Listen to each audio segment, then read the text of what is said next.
as the millennials would say, we have questions. Di ba? Una, paano nakalusot yun? Kahit sabi yung chartered flight yun, still have to check passports, visas, etc., etc. Napaka-porous talaga in many, no? In many senses of the word ang bansa natin. Kaya marami pa rin tayong tanong at kaya para sa mga tanong po yan, para masagot po, we will bring in an expert in the person of legal luminary. Ito, kadugo natin sa eskwelahan itong taong ito. Ang tinatawag na Pinoy Street Lawyer. Ano pa ang kanyang mga accolades, Miss Denise? Also the recipient of the Gawad Manileño 2023, a graduate of the UST College of Law. Dugo, ay dilaw ang dugo nito. Newly minted doctor as well of civil law. At ang tinugroyang, of course, Pinoy Street Lawyer at cyclist. Ito, fashion model, paminsan-minsan, singer, ang dami po. Mga kapatid, let's bring in Attorney Dr. DJ Jimenez. Sir, hindi ko na kilala. DJ na lamang po. Magandang hapon po sa inyo at sa inyong mga nakikinig po. Attorney DJ, parang tuwing nakikita kita, parang paiba ng pabata. Ayan. Ikaw ba ay may sinasakripisyo ng mga sanggol sa altar ni Opo, Baal? nagsi-self-care lamang at lahat tayo kinakailangan nagsi-self-care dahil no one else will take care of us kundi tayo lang din naman po. Opo. Una sa lahat, congratulations. At ang congratulations ko sa iyo, malamang may kinalaman sa tanong natin unang-una. No? Ang thesis kasi ni Attorney DJ tungkol sa ASEAN arrest warrant. Paano mag-a-apply halimbawa yung ang pag-aaral mo sa yung doctoral thesis, attorney, kung totoo na si Alice Go, let's apply it sa sitwasyon ni Alice Go, no? Backdoor daw papuntang Malaysia, Singapore, etc., Indonesia. Ano ang maaring gawin ba ng yung arrest warrant system sa ganung sitwasyon, attorney? Yung akin pong dissertation ay sinusubukan po nitong i-introduce yung konsepto ng ASEAN arrest warrant. Ito po ay isang simpleng multilateral arrest treaty model na sa palagay ko po ay napapanahon na ang ASEAN ay mag-come up ng isang multilateral treaty sa pag-aaresto sa mga fugitives from justice. Dahil nga po hindi kakaila na sa dinami-rami ng mga nakakasuhan ng mga seryoso, hindi lamang dito sa ating bansa kundi sa ASEAN, ito po tumatagal bago mo ma-extradite. So ang akin po naging dissertation nun ay paano pasimplehin. Ngayon, po naman yung katanungan ninyo na sa ngayong proseso, kasi po yung isang dissertation po sa isang doctoral degree ay ito po ay something that is unique, hindi pa ito ini-implement. So konsepto pa lamang po ito at ibibigay pa lamang natin sa Department of Justice. Yung kasalukuyan po ngayon, wala po tayong multilateral treaty, meron lamang po tayong mga extradition treaties sa iilang karatig bansa natin. Maliban doon sa extradition treaty, kung saan ay doon lang mo mauobliga ang isang bansa na ibalik sa iyo kung sino man yung pinaaresto, kung wala ka namang extradition treaty ay hindi mo pwedeng i-compel. Pero meron po tayong tinatawag na mutual legal assistance naman na kung saan ay ina-assist ka ng mga miyembro ng MLAT kung paano mo isi-secure yung presensya ng inaaresto. So sa pagdating naman kay Alice Go po, kasi ang kanya po sa ngayon, ang kanya pong arrest warrant ay isang bagay na inisyu ng Kongreso sa atin pong current system, pagka mga political persecution nga ginagamit na dahilan para makakuha ng political asylum. So on the basis of the arrest warrant, dahil sa isang Senate inquiry, meron pong challenge kung ito ay pwedeng i-extradite.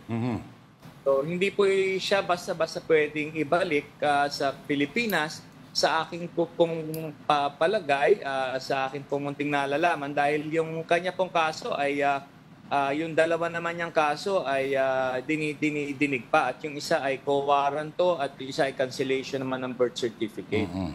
So hindi pa, wala pa sa ganong antas. Denise? Attorney, Sa palagay ko po, opo. oo.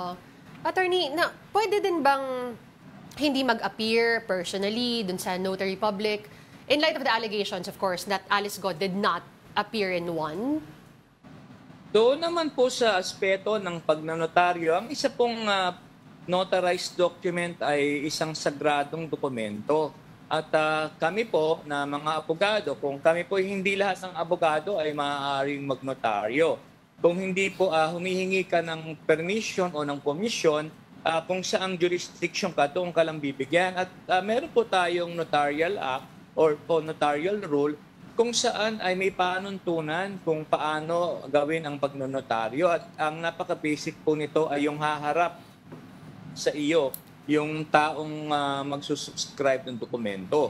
Gayunpaman, noong pandemya po, naglabas din naman ang Korte Suprema nung tinatawag nating virtual notarization. May mga proseso na sinusunod din doon. So kahit hindi mo personal na nakita, kung na-ascertain mo na nasa Pilipinas at virtual naman, hinahayaan din po na ma-notarize ang isang dokumento. Pangalawa po, importante rin na maintindihan po ng ating mga nakikinig na yung pagiging sagrado ng dokumentong ninotaryo ay hiwalay po doon naman sa hindi siya properly na notarize.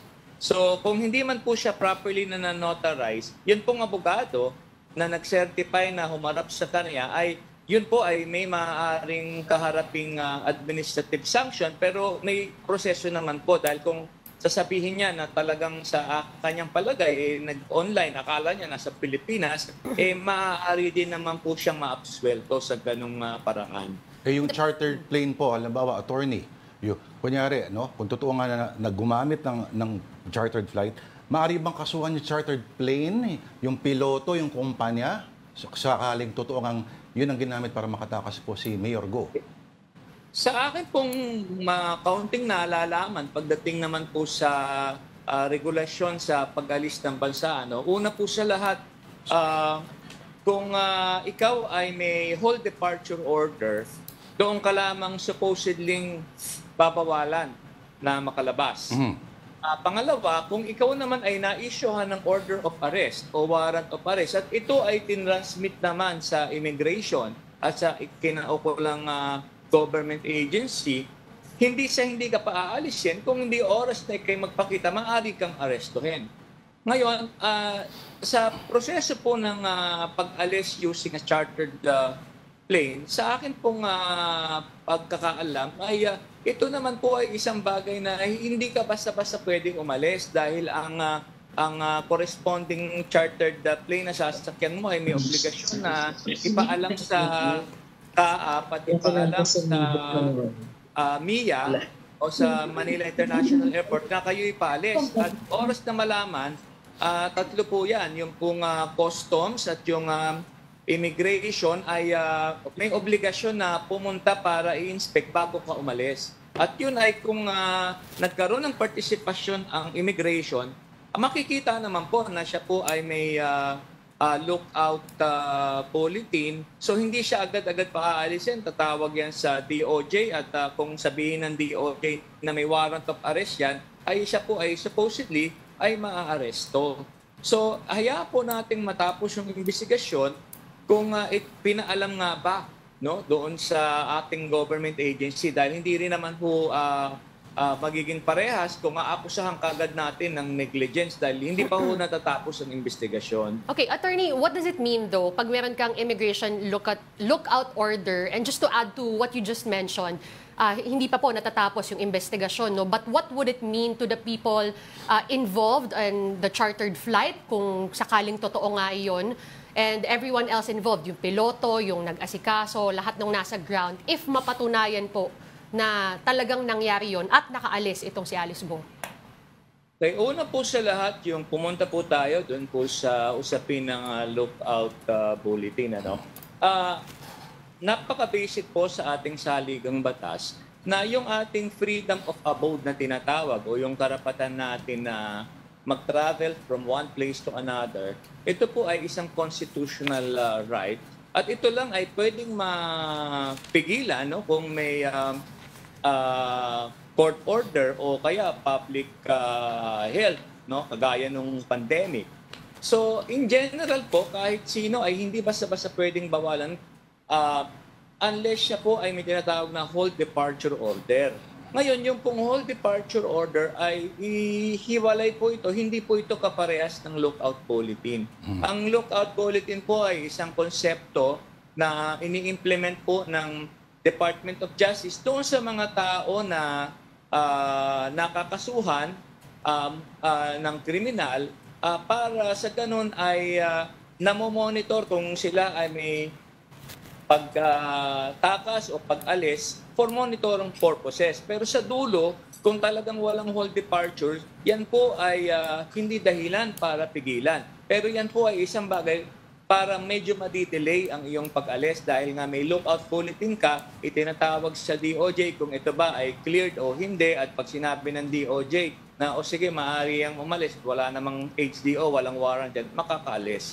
So iba po lookout bulletin at iba rin naman po yung watch list na tinatawag. Yung watch list naman po ay sa mga foreigners naman po, na kung ikay foreigner at ikay kinasuhan ng deportation, maaari kang magkaroon ng watch list. O kung wala ka pa sa Pilipinas, pwede kang harangin pagpasok ng Pilipinas. Magkakaiba po itong mga konsepto po na ito. Yung kay Harry Roque, iba pa. Hindi, pero Si Harry Roque po, sa nakita ko sa balita ay may lookout bulletin. Yes. At yun nga ang lookout bulletin, gaya ng pagpapaliwanag po natin kanina, ay hindi pagharang o pagpigil sa karapatan ng bawat isa sa atin na na pumunta kahit saan. No? Parang walang pinagbago po yan doon sa declaration ng non grata, no? Yung ano ba ito? Yung persona non grata. Yung para pang ayaw ka na sa isang lugar, pero theoretically pwede ka pa rin pumunta roon. Hindi ka pwedeng harangin. Correct. Nako, alam mo, Attorney DJ, ang dami pa namin tanong. Wala pa nga tayo doon sa Aguinaldo Doctrine na tinatawag. At yung dynamics ng Interpol at nitong sinasabi mong ASEAN warrant. Pero sana po may pagkakataon pa tayo makapag-usap ulit. Pero salamat po. We appreciate your time. Attorney DJ Jimenez, thank you, sir. Yung aking pong huling interview, kung naaalala nyo, doon sa programa ninyo bago magpandemya. At sana makita po tayo ng personal. Yes, nako. Padami na mong nagbago. Yes. At in a beautiful sense. Yes. At wala pa nga tayo doon sa yung sinabi ng isang senador, di ba? Yung marital na mga rights. Nako.